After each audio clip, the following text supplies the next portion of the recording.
kudhanii sagal Bulgaariyaa, kudhanii sagal tokko Beeljeem, ammallee 91 Gibs, bara 1992 immoo Baarseloona Ispeenii takka xiyyiitii xinniquun faranjoota hundi qolchite warqee fudhate. Nama ganni 50 obboleeyyan illee 10 ol qabdi. Warra riifata biyya lafar jira akka bubbee finnigaa haabdi baabaatiin maatii jedhan.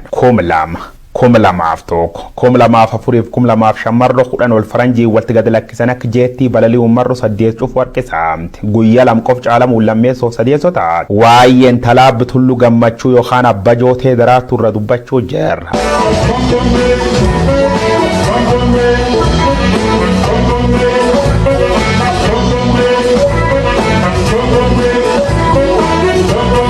Atileetota Oromiyaan dhalchite Itoophiyaan ittiin beekamte keessa Abbabaa Biqilaa Taansee Namqaraati. Dubartii guntuta dagan 23 taate biyyi Ispeen magaala Baarseloonaan nam waliin horiyaan cuuf intala Afrikaa kibba Elleena Maayar dabalata cuuf qolchoon warqee fudhatte dubartii gurraatti jalqaba taate.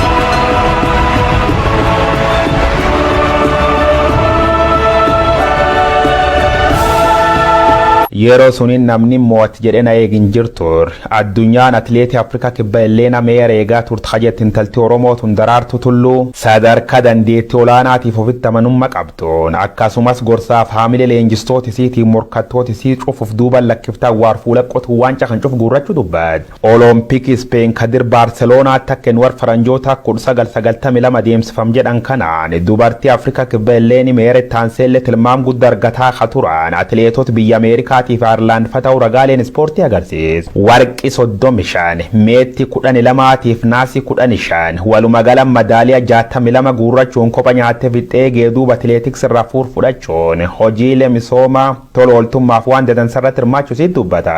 Addunyaa biratti kabajamtu, Afrikaa biratti yaamamtuu fi Itoophiyaa biratti faarfamtaa daraartuu tulluu jaarsummaa hidhamtoo siyaasa Oromoo talaganna nyaatar turan akka midhaan nyaatan godham keessa gara laafummaa agarsiisteenoonni Oromoota madeessu si fuulli miidiyaa hawaasa kun bal'inaan ragaba.